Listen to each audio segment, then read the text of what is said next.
Start the recording. Okay, welcome everybody to Humanities Team Conversation with God Book Club. This is Linda Paquette, or Linda Lamp, if you know me by my pen name.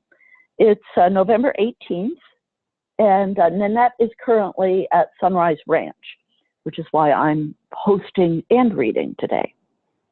So we're going to get started here. We are reading Communion with God by Neale Donald Walsch. And I believe, let me just get to where we are. I believe that we are at the beginning of chapter 5, the illusion of requirement. And will somebody that was here last week tell me if I'm right? I feel like maybe we're really on chapter 6, aren't we? Yeah. Yeah, illusion of judgment. Yeah, I just missed marking my Kindle app, with a bookmark. So okay. So we're on chapter 6, the illusion of judgment, and that is page 61. And hang on a second, I'm just going to clear my throat.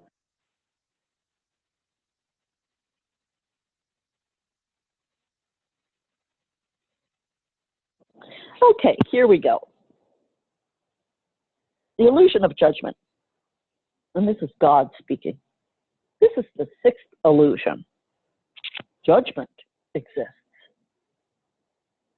Your decision that there is something that you must do in order to obtain that of which there is not enough, including God, required you to answer difficult questions.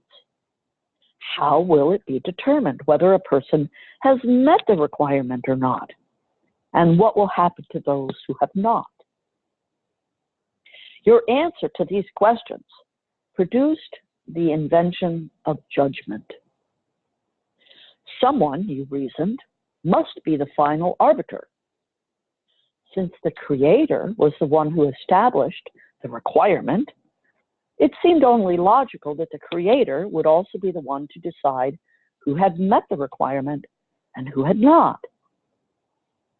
For a very long time, your species has held the thought that there was something you had to do in order to please God, and that the failure to please God produced dire consequences. That you came to such conclusion was understandable. Looking around you, you saw that some people's lives went well and some did not. The primitive mind asked why, and primitive mind came up with a primitive answer.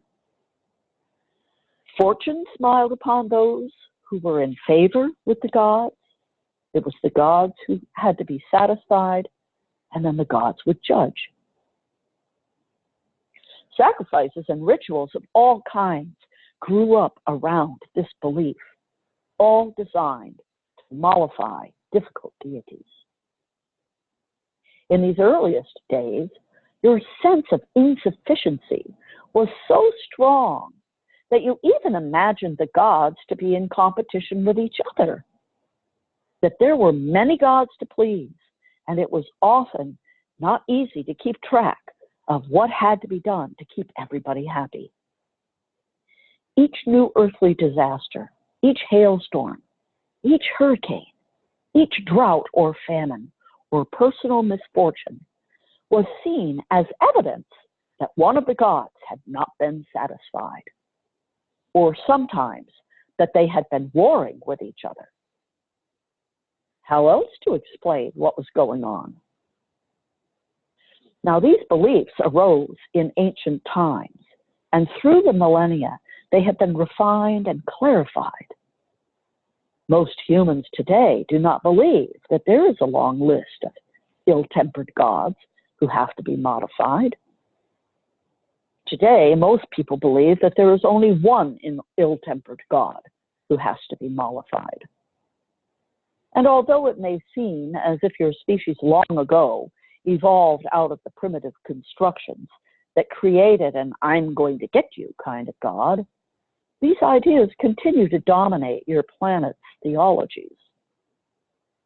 This God as avenger model of deity has never lost favor in your societies. You've used both personal and planetary disasters as evidence of its validity.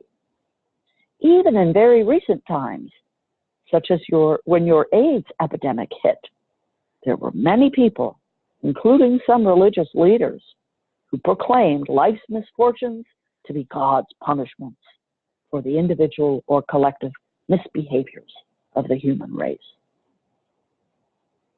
Humans continue to agree in large numbers that there is a requirement set down by me, which they must meet in order to become eligible for rewards here and in heaven.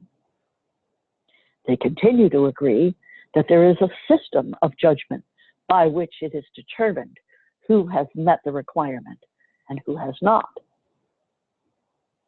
On the other hand, some theologies state flatly that no one can meet the requirement, no matter what they do. Not even if they lead a perfect life, without error, blunder, or mistake of any kind. This is the teaching, declares, because everyone is born imperfect. Some religions call this original sin, with a blotch on their soul before they even begin.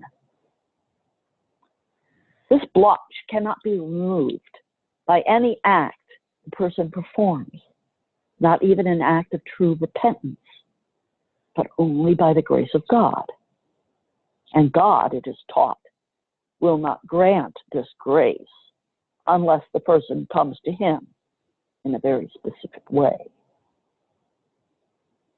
This teaching claims that I am a very particular God, one who will not bestow the joys of heaven upon anyone who does not say as I say, who does not do as I say. It is said that I am very stubborn about this, that it truly does not matter how good people may have been, how compassionate or generous or kind. It does not matter how sorry they may be for their offenses, and it does not matter that they have done what they have done to make amends. Indeed, it does not matter if they have made the greatest contribution to the betterment of life on the planet that the world has ever seen. If they have not come to me by the right path, saying the right words, believing the right religion, they cannot sit at the right hand of God, the Father Almighty. Because such rightness is required, this idea could be called righteousness. Given their belief that this is the way God has set things up between himself and the entire race, members of the human race have set things up precisely the same way with each other. Taking a page out of God's book, what's good for me ought certainly to be good for you, humans have put a blotch on each other even before they begin. As I have already described, they do this to others of the wrong gender, color, or religion. They extend it to those of the wrong nationality, neighborhood, political persuasion, sexual orientation, or whatever other wrongness they choose to create. In doing this, human beings play God. Yes, it is God, you say, who taught you to prejudge like this, for it is God who puts the first blotch of imperfection on your own soul, who prejudged you even before you had a chance to prove yourself one way or another. Prejudgment, that is prejudice, must therefore be okay, for how can it be acceptable for God not to be acceptable for man? And what is the reason for my having declared all of you imperfect at the moment of your birth. I have done it, so the teaching goes, because the first humans were bad. So we see how you have doubled back to the first three illusions to justify the fourth, fifth, and sixth. And so it is with each illusion producing the next, and each new illusion proving those preceding. Your cultural story says when Adam and Eve sinned, they were driven from paradise, losing happiness and their claim to eternal life, and yours along with it. This is because I sentenced them not only to a life of limitation and struggle, but to eventual death, the fourth illusion, none of which they experienced before they misstepped. Other cultural stories and theologies that arose and exist on your planet do not embrace Adam and Eve's scenario, but nonetheless create their own evidence of the requirement. On this, most humans agree.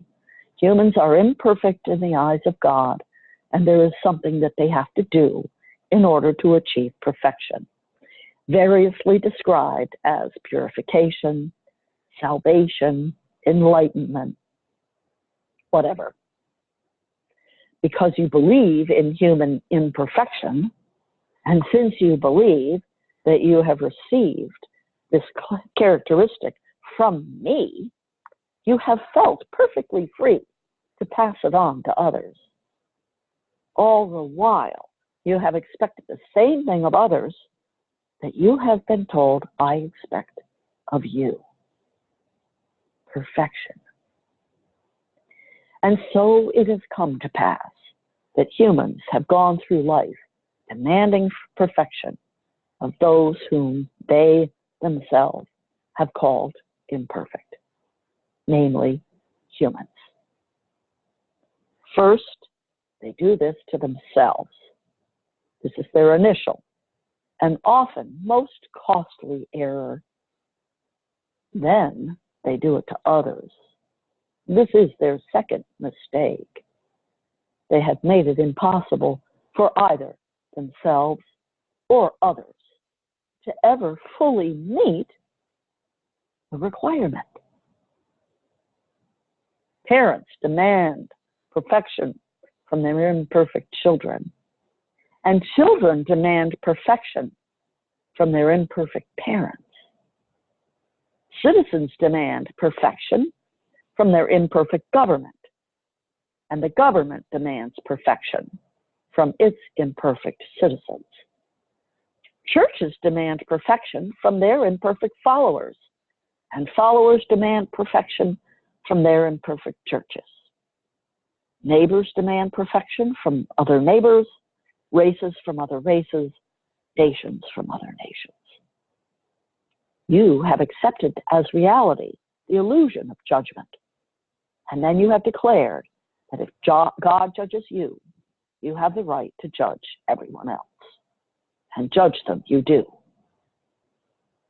Your world rushes to judge, in particular, anyone receiving the rewards, fame, power, success, that are supposed to go only to the perfect. And your world condemns those in whom it uncovers the slightest imperfection. Hang on a second.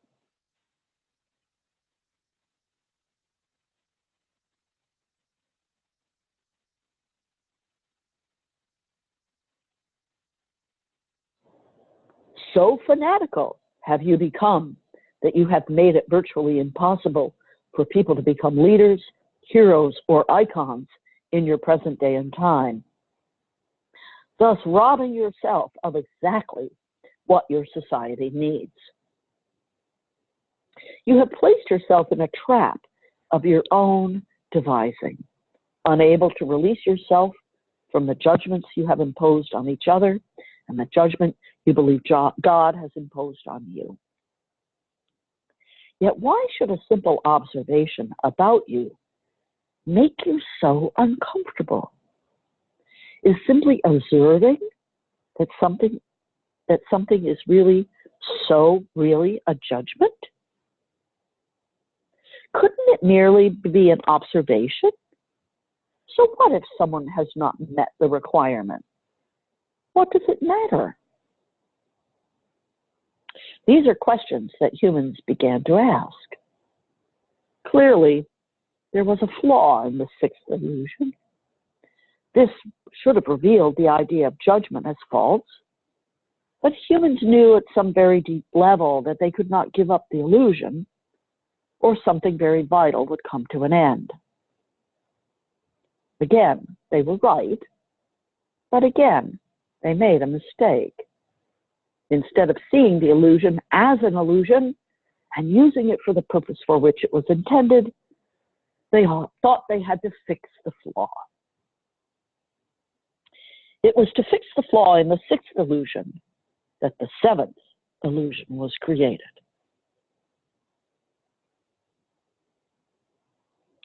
Let's pause and open it up to discussion.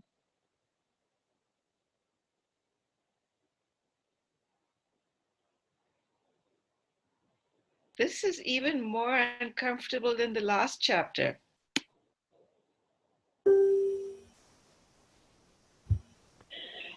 I understand what you're saying. I mean, what he's asking us to do in this book is basically strip away all these illusions that have been created. And so it makes sense that as we get deeper into it, it will become more and more uncomfortable. What's interesting for me about this chapter is that when it was talking about God judging us and all of that stuff, I was sort of okay because I've let go of that version of things.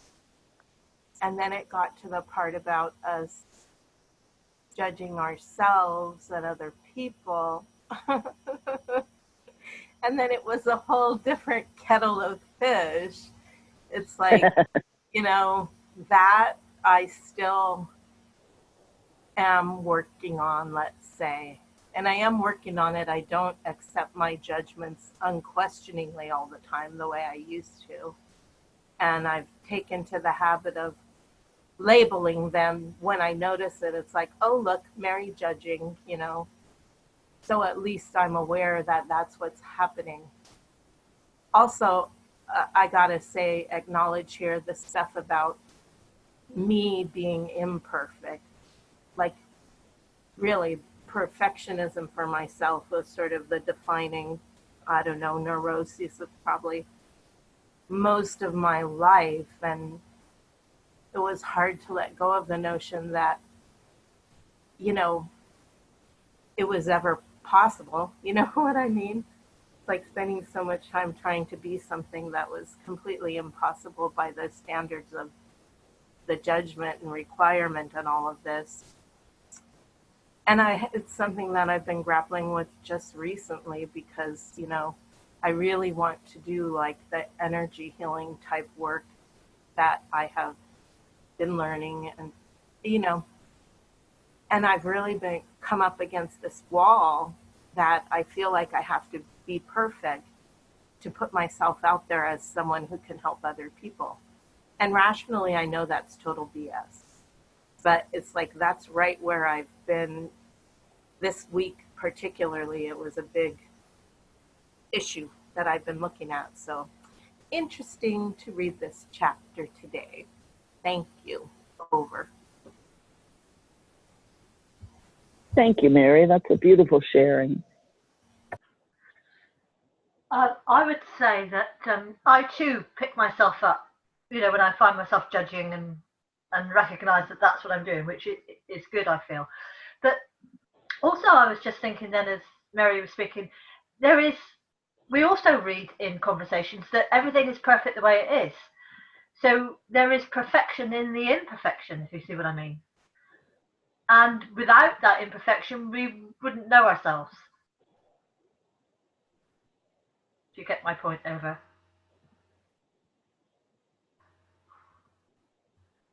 Yes, I'm glad you brought that up, because that is, I was going to go there as well.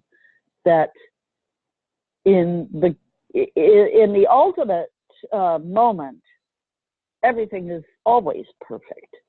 It can't be anything other than that, because everything that exists is divinity, and there isn't anything that isn't divinity, and so there is an inherent perfection in everything. And yet, as we're born and growing up, the experience that we have in this 3D world is so misleading, I think is the best word. Because even though everything is really perfect, our experience as an individual is that the world is filled with lots of imperfections. And our experience tends to lead us to those imperfections start with ourselves. You know, when we're born, we can't do anything, right? We can't do anything. We can cry, we can make noise, but we can't do anything. We can move, but we can't even move ourselves, though, from one spot to another when we're born. Now, how imperfect is that? You know?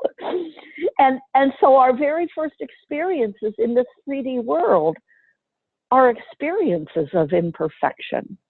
We go to try and go somewhere and we fall down, or we try and say a word and we don't. I mean, I can remember when I was learning, this is kind of freaky because I was so little, but I can remember when I was learning to talk, and I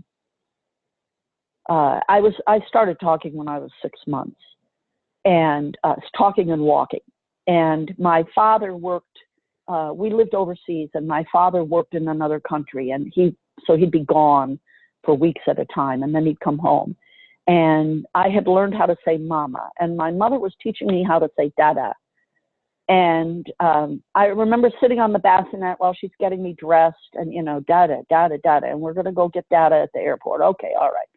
So we go, here he comes, she sets me down, she whispers in my ear, dada, and she pushes me forward. And I go toddling off towards him going, mama, mama, mama. And then I remember being in the back seat in the car on the way home that day and thinking to myself, boy, you really screwed that up. You were supposed to say dada and you said mama. And so I just always remember that as sort of one of my first experiences of the imperfection of myself. Like I was sitting there as a tot, tiny tot, beating myself up because I had screwed up the grand reveal of me learning how to talk and saying dada. And yet, it was all perfect. In the grand scheme, it was all perfect. And so, you know, that I think is the challenge that we have as individuals, is to overcome this 3D sense that we get, that things aren't perfect, that we're wrong, that we make mistakes, you know, and to be gentle with ourselves and loving that it's all just for the experience, if that makes any sense. I'm sorry, I missed the very last bit of it, the crux of it. That is all what of the experience? It's all a part of that 3D experience that we have. Now I get it. Thank you. So here's what's weird. Well, I'm still recording, so it must be fine. My Zoom on my phone dropped. So now there's only 2 of me on the call. That's weird, but that's fine because everything still seems to be working. So. It's all perfect, Linda. It is, right? It's all perfect. Okay, any more discussion, or should we go on? Let's go on. As far as I'm concerned, this is so scary. I just, it's like a horror movie to me. Because when we get it all stripped away, there isn't going to be anything left but essence. Yeah, let's go on. Here we go. Okay. All right, chapter 7, the illusion of condemnation. This is the 7th illusion. Condemnation exists. There had to be a consequence of judgment. If it was true that judgment exists, there had to be a why. Clearly, one was judged in order to determine whether one should receive the rewards of meeting the requirement. That's how humans constructed it. Seeking insight, trying to find answers, you went back to your original cultural stories and to the first illusions on which they were based. You told yourself that I separated you from myself when you failed to meet my requirement the first time. When you were perfect, you lived in a perfect world. Paradise, and you enjoyed everlasting life. Yet when you committed the original sin and rendered yourself imperfect, your experience of perfection in every way ended. The most perfect thing about your perfect world was that you never died. Death did not exist. Yet with your experience of perfection ending, you accepted the 4th illusion as fact, that insufficiency exists. There was not enough. There was not even enough life. So death must have been the consequence. It was the punishment for not meeting the requirement. But how can that be so? The advanced thinkers among you asked. Now everybody dies. And so how could death be the punishment for not meeting the requirement? Even those who did meet the requirement died. Perhaps the reason for existence of death was that there simply was insufficiency in the universe. Insufficiency was a state of things. This you learned from the 4th illusion. Yet if death was the result of insufficiency, then what was the outcome of not meeting the requirement? There was something wrong here. Something did not add up. You went back to your old myth, your original myth. God threw Adam and Eve out of the garden when they did not meet the requirement. This created disunity, which created insufficiency, which created the requirement. So insufficiency was the result of God's punishment.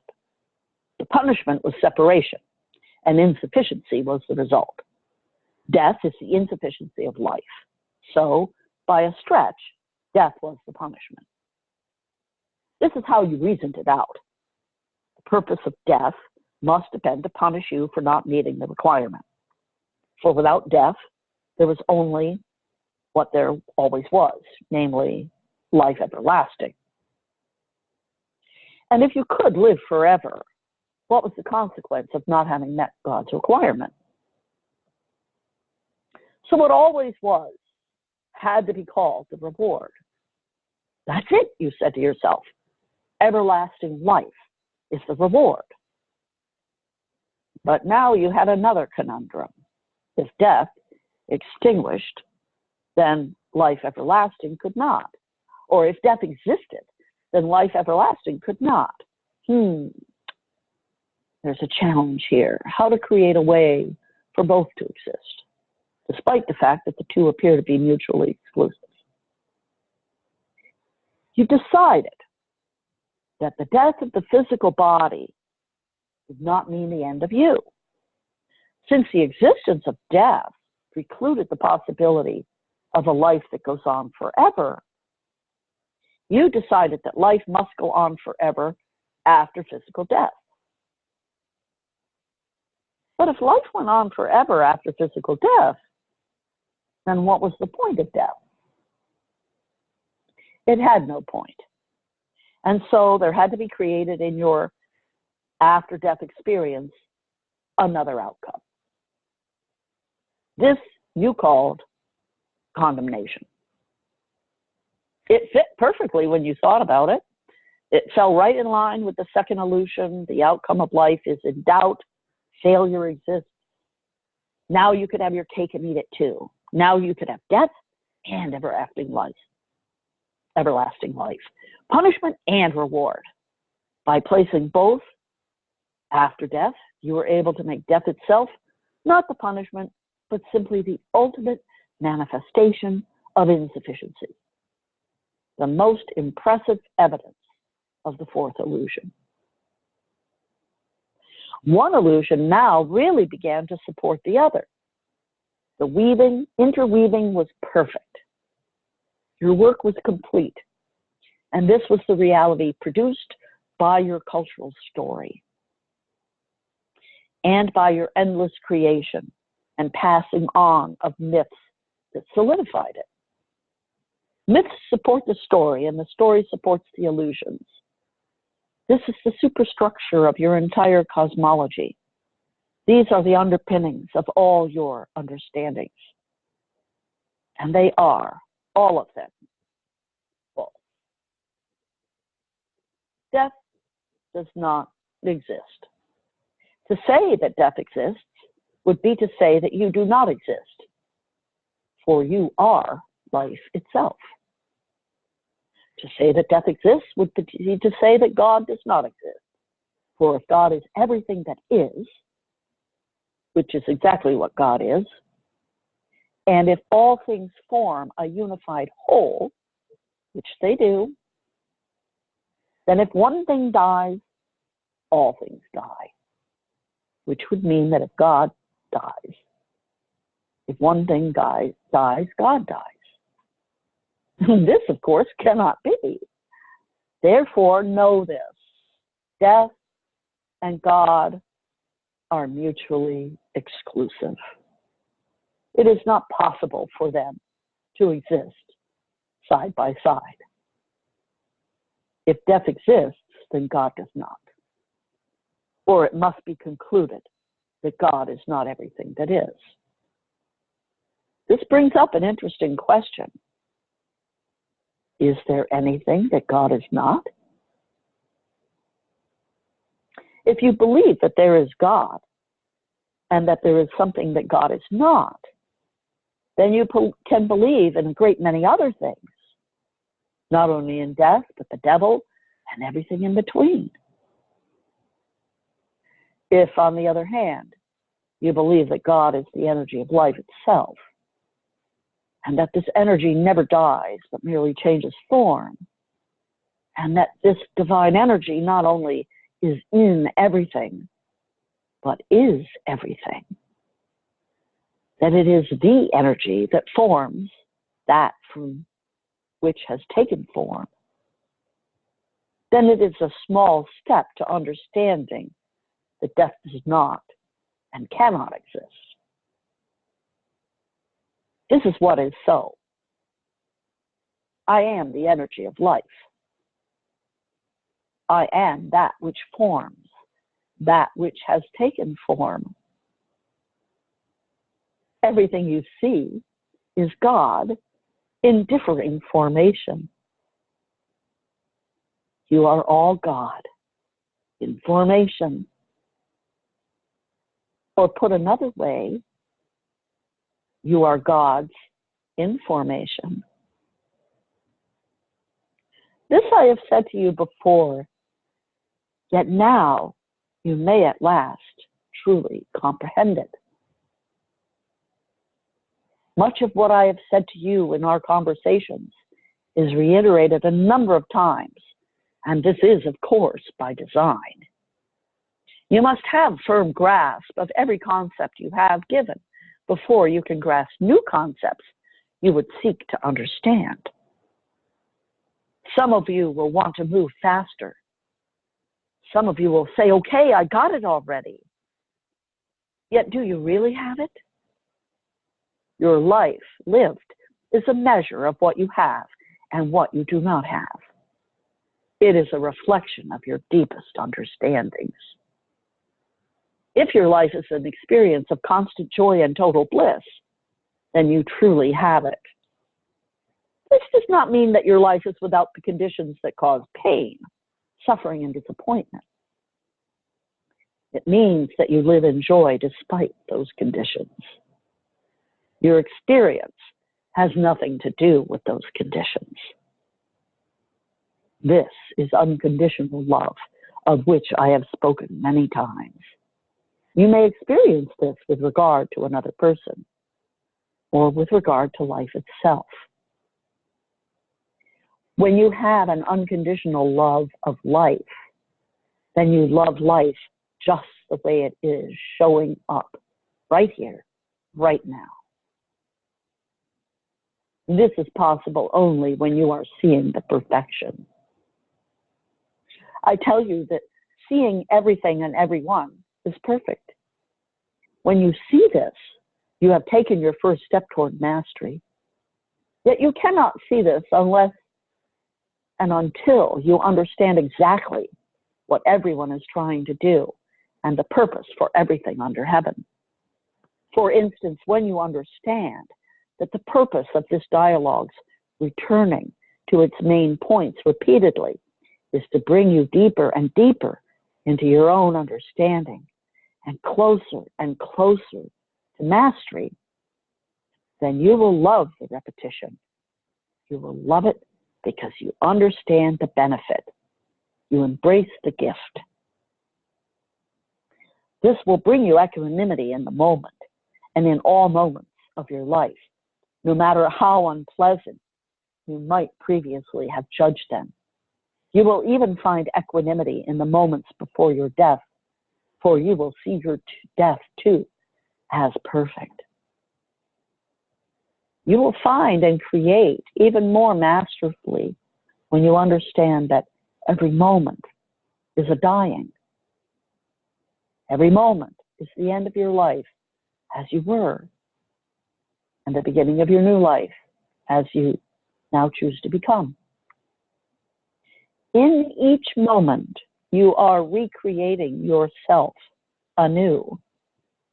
You are doing this either consciously or unconsciously, with awareness or completely unaware of what is going on.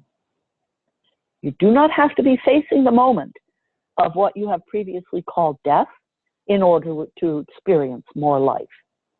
You can experience more life whenever you wish, in 100 different ways, at 100 different times, at the moment of your birth, at the moment of your death, or at any moment in between. This much I promise you.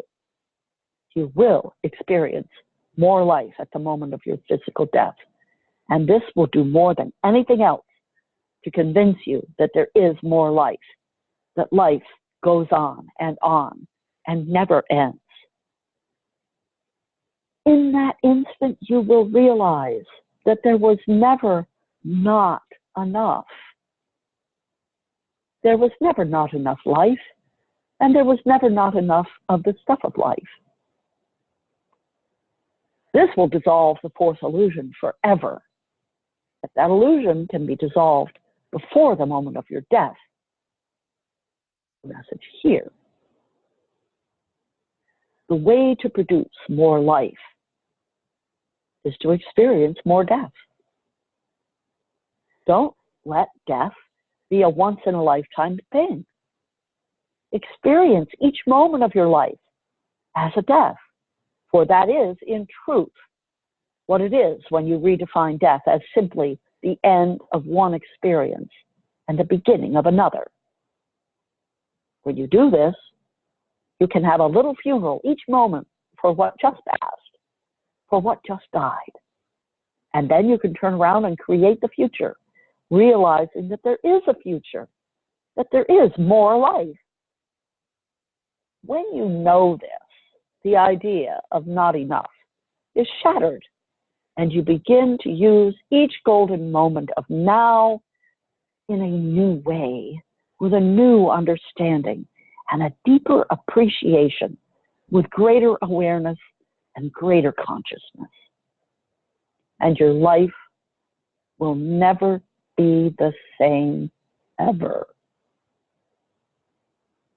Once you understand that there is always more life, you will learn to use the illusion that there is not enough life in a way that serves you. This will allow the illusion to assist you rather than hinder you as you walk your path and make your way back home. You can relax because you know that you have more time, even though the illusion is that your time is running out. You can create with enormous efficiency because you know you have more life, even though the illusion is that your life is ending.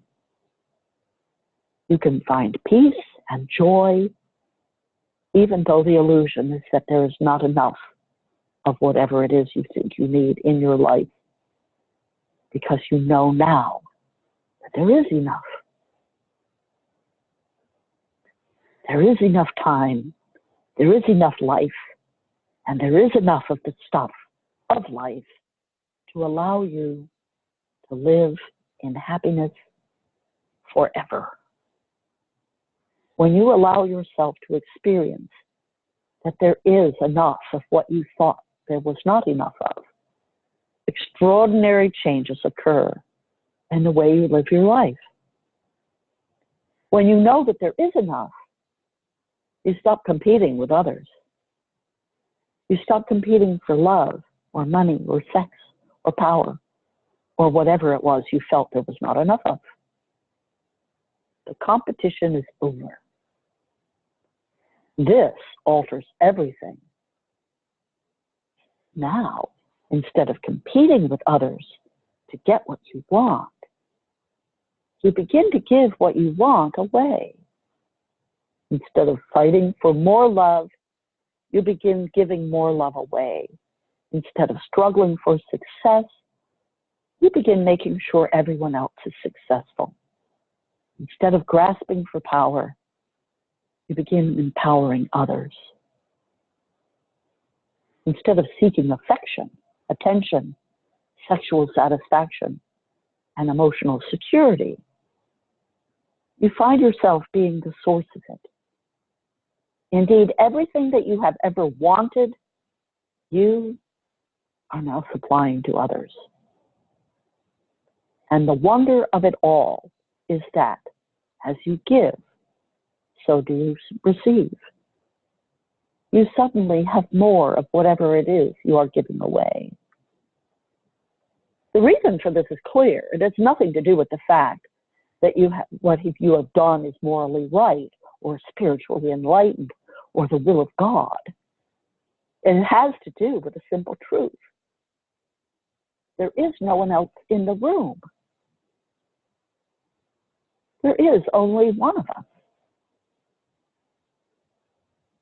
Yet the illusion says this is not so. It says that you are all separate from each other and from me. It says that there is not enough of me, and so there is something you have to do in order to have enough. It says that you will be carefully watched to make sure that you do. It says that if you do not, you will be condemned.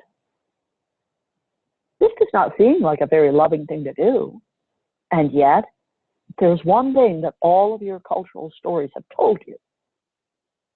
It is that God is love, supreme love, complete love, unfathomable love. And yet if God is love, how could condemnation exist? How could God sentence us to everlasting torture beyond description? These are questions that humans began to ask. Clearly, there was a flaw in the seventh illusion. This should have revealed the idea of condemnation as false. But humans knew at a very deep level that they could not give up the illusion or something very vital would come to an end. Again, they were right. But again, they made a mistake. Instead of seeing the illusion as an illusion and using it for the purpose for which it was intended, They thought they had to fix the flaw. And it was to fix the flaw in the seventh illusion that the eighth illusion was created.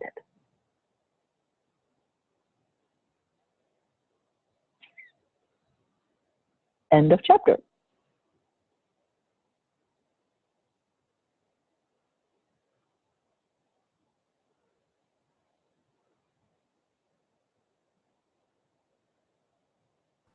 It's nice to see you smiling, Shabana. I'm smiling too, although you can't see me. Lovely chapter.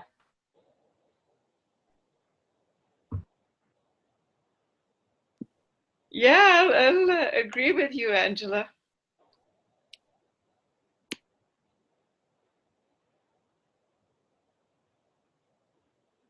Can I do the meditation real quick? Yes, I think it's the perfect time to do that. All right. Lord God, there are ups and downs in life, but only because we're here for the ride, and the journey itself is perfect as we go up and down. It's a fun ride, and we thank you that we're all in it together. And so we combine our hearts and our consciousness in marveling at all that's coming up in our world, the illusions which are being shown to us through our leaders, and let us see them as heroes with all their so-called imperfections. We're all perfect, we all love each other, and we're in this because we see Gaia as our mother who deserves all the love we have to offer. Amen.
It's just lovely to be imperfect together.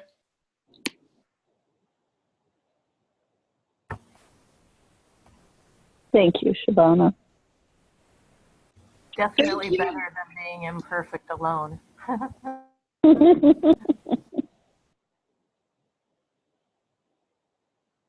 We are perfect in our imperfections.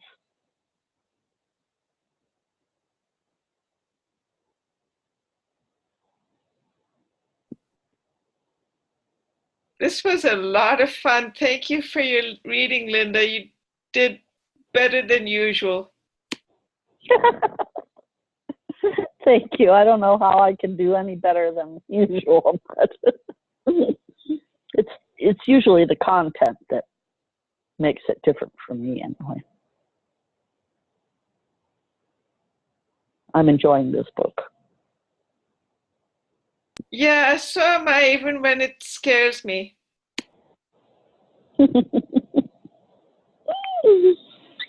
Anybody have any last closing thoughts?